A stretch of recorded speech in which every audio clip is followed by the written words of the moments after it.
Jean Charest se lance dans la course à la chefferie du Parti conservateur du Canada.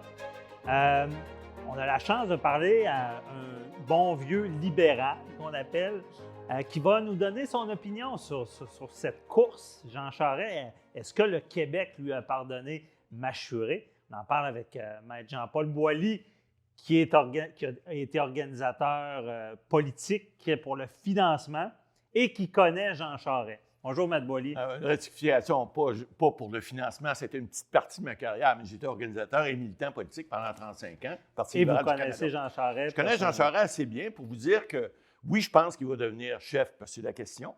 Oui, je pense qu'il va devenir chef du Parti conservateur, puis on va en discuter. La vraie question, Maître Boilly, est-ce qu'il peut devenir? Est-ce qu'il peut devenir premier ministre du Canada? Et ça, je crois que c'était son rêve. Bien, c'est son rêve, puis moi, je pense qu'il va le devenir, parce qu'il y a une question de timing là-dedans. Là. Il y a 2 ans, il y avait Mashuré, il y avait des enquêtes. Bon, on parlait de la commission Charbonneau, on parlait aussi de l'ancienne commission Bachelard. Souvenez-vous de la nomination des juges. Il y a un ancien ministre de la Justice que je nommerai pas, là, et qui disait qu'il avait été influencé, etc. Bon, tout ça, ça salit un peu. Vous l'avez dit en intro, là. La réputation de M. Charest, il y a des gens qui ont essayé de la salir. Là, il n'y a plus d'enquête Mashuré. Hein? Le commissaire Godreau a dit on arrête ça, il n'y a plus rien. C'est beau tout ça, mais est-ce que justement la population peut pardonner l'enquête Mashuré? On sait que Jean Charest n'a jamais été accusé. Par contre, le public est au courant de cette enquête-là qui est terminée. Est-ce qu'on peut lui pardonner au Québec? Bien, je pense, écoutez, la mémoire politique, on dit tout le temps, c'est 3-6 mois. Bon, est-ce que les gens, dans un avenir plus ou moins rapproché, on ne parle pas d'élection au Canada avant 1 an et demi, peut-être 2 ans, peut-être 3, on ne sait pas. Moi, je pense que les gens ne peuvent pas oublier. Mais à un moment donné, on passe à d'autres choses. Hein? En politique, c'est souvent le cas. M. Charest, il faut que j'y donne ça. C'est un politicien très rusé, c'est un homme intelligent. C'est quelqu'un qui est capable de rallier. Parce que ça va prendre ça au Parti conservateur du Canada. Il y avait une chicane, là, vous savez. Vous n'invitez pas Stephen Harper puis Jean Charest tout seul à un même repas. Là. Ça ne marchera pas. Là. Ah ouais. Pourquoi? Parce que ils sont dans le même parti. Là. Oui, mais quand il était premier ministre du Québec, il a contesté beaucoup de décisions de M. Harper. M. Harper, il ne voulait pas le voir là. M. Harper... Et là, ce qu'on sait, c'est que M. Harper, c'est un peu le parrain, si on peut dire, le mentor, c'est ce que je cherchais, de Poilievre. Exact. C'est des gens de droite et plus de droite, d'extrême droite. M. Harper, non, parce que vous savez, le pouvoir, ça ramène au centre. Alors, M. Harper, comme premier ministre, était chef du Reform Party en 2003, lorsque les partis sont liés. Alors, c'était le parti d'extrême droite. Il est devenu au centre, mais c'est pas, comment je vous dirais, Jean Charest, c'est un gars d'équipe. M. Harper était un peu plus individualiste. On l'avait vu, son cabinet, je ne veux pas parler en mal de gens qui étaient là, mais il n'y avait pas tout le monde qui avait inventé le bouton à 4 trous, là, sans être méchant. Mais M. Charest, lui, il est habitué de s'entourer d'une belle équipe. C'est quelqu'un qui a une grande écoute, puis une facilité aussi de compréhension des phénomènes dans la société. Donc, pour gouverner, ça prend ça. Ça prend quelqu'un qui est capable de rallier, qui est capable de rallier ses troupes, puis rallier la population. Alors là, il y a jusqu'au mois de juin pour vendre des cartes de membres, parce que là, il faut qu'il... Bien, il faut qu'il soit nommé chef. Ouais. Par la suite, d'abord, il faut qu'il se rende aux élections. Ouais. Mais est-ce qu'un Jean Charest peut être élu premier ministre du Canada sans l'appui du Québec si Mashuré lui faisait mal? Bien, moi, je pense qu'il ne peut pas passer à côté de l'appui du Québec. Bon, vous avez déjà des députés dans la région de Québec, Deltel et compagnie, là, qui ont dit qu'il était peu... Pourtant, Gérard Deltel était un opposant de Jean Charest lorsqu'il était à l'Action démocratique. Hein, il n'était pas libéral.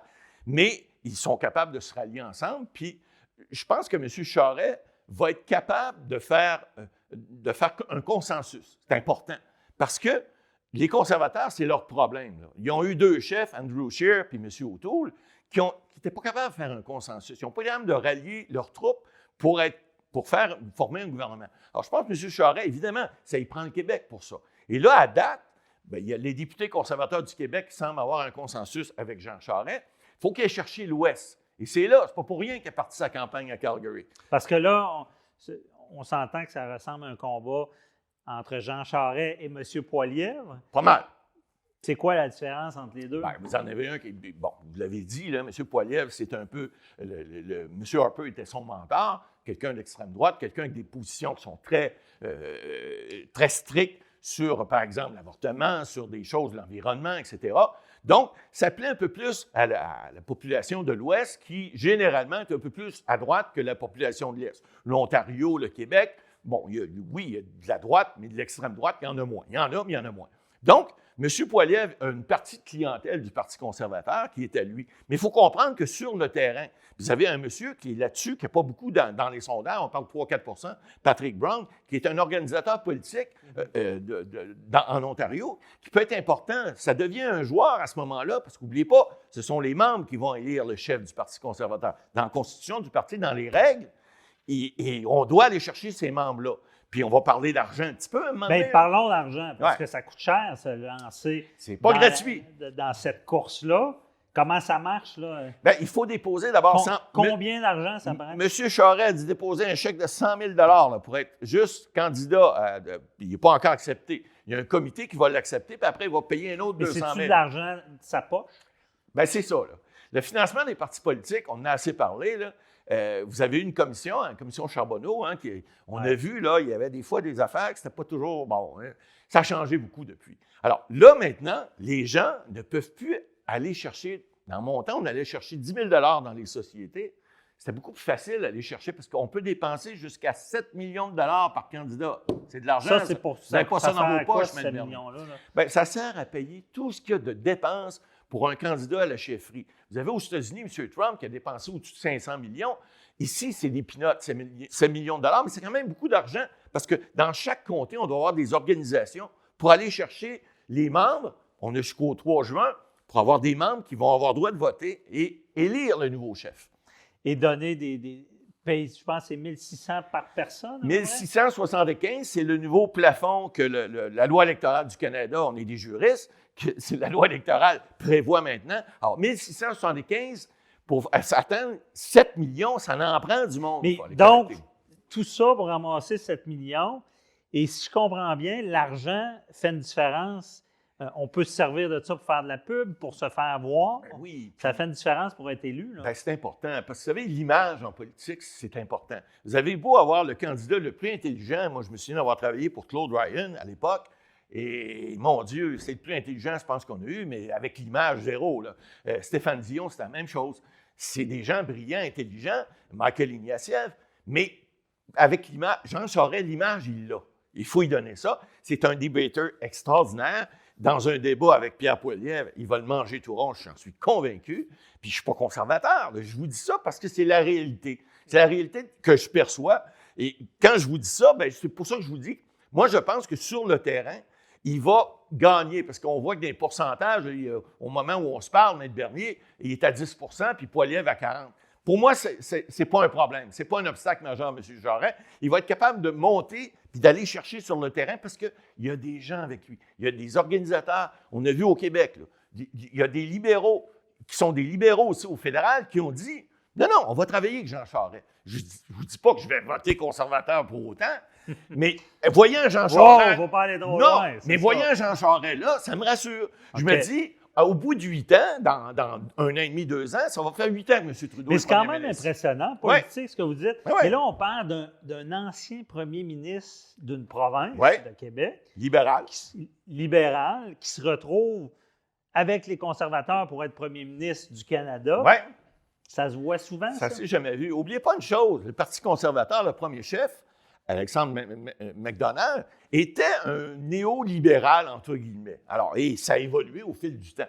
Mais oui, ça se voit des gens qui changent de parti, mais ce sont les mentalités. N'oubliez pas au parti, je vais vous donner une anecdote, moi. Au Parti libéral du Québec, en 1998, M. Charest venait d'être chef du Parti conservateur. Souvenez-vous, là, il était 2 députés à partir de 93, puis Jean Charest a remplacé celle qui a eu la job d'été, là, Kim Campbell. Ouais. Alors, il est devenu chef du parti. Moi, à ce moment-là, j'étais vice-président du Parti libéral du Canada. Jean Charest était un opposant. Il était dans le parti. Proche, là, d'être premier ministre. Il est passé à ça d'être premier ministre. Alors, c'est son rêve d'être premier ministre. Bon. Mais cela étant dit, en 98, lorsqu'il était nommé chef du Parti libéral du Québec, quand je vous parle, il faut qu'il rallie les troupes. Jean Charest est capable de le faire. Je me souviens d'un cocktail et on me dit, viens, on va te présenter M. Charest. Puis on se connaît, on arrive. Ouais. M. Charest, je vous présente Maître Boily. Ah, salut Jean-Paul, bienvenue chez nous. Je dis, non, Jean, toi, tu es bienvenu chez nous. Tu peux rallier du monde. Et là, c'est là que j'ai vu qu'il y a des gens Vous avez de l'argent, moi aussi. On peut mettre Donc, un petit peu d'argent là-dessus. On met un 10 là. Ouais. Alors, mais juste Il pour était finir, Jean dans- Charest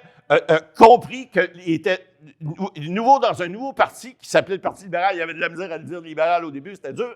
Mais il a réussi à rallier. Puis moi, pendant des années, j'ai rencontré plein de bleus, des conservateurs qui étaient rendus dans le Parti Ben, libéral du Québec. Ce que je Il est comprends, capable de faire l'inverse. il l'a fait une fois, il peut le faire une deuxième Et fois. voilà. Et c'est ce qu'il fait. Alors- Et pour finir, bon, on met ça sur la table.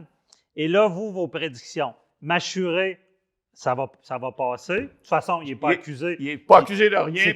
C'est quand même agréable de voir au Québec Ben, que lorsque quelqu'un n'est pas accusé, on arrête de penser qu'il le fait quand même. ben, tu C'est sais, ce qu'on il n'y a veut. pas de fumée sans feu, il faut que ça arrête à un moment donné. Là. C'est ça. Puis on a un excellent politicien, Parce que on a quelqu'un qui est capable de diriger un pays. Beaucoup se demandent pourquoi Normando et pas Charest. Oui, peut-être. Mais, en Mais tout cas, elle n'a pas été encore condamnée une de rien. fois, il faut le dire, Voilà. elle est acquittée. Et donc, vous pensez que stratégiquement, il peut monter. Oui. Et même pour être élu là, premier ministre. Ben, vous avez sorti un 10. Du J'étais Canada. prêt à mettre un 2, mais je suis prêt à augmenter ma mise Parfait. 5 fois pour mettre un 10 pour dire que Jean Charest a de fortes chances de devenir le prochain premier ministre du Canada. Merci, Mme Boily. Très éclairant.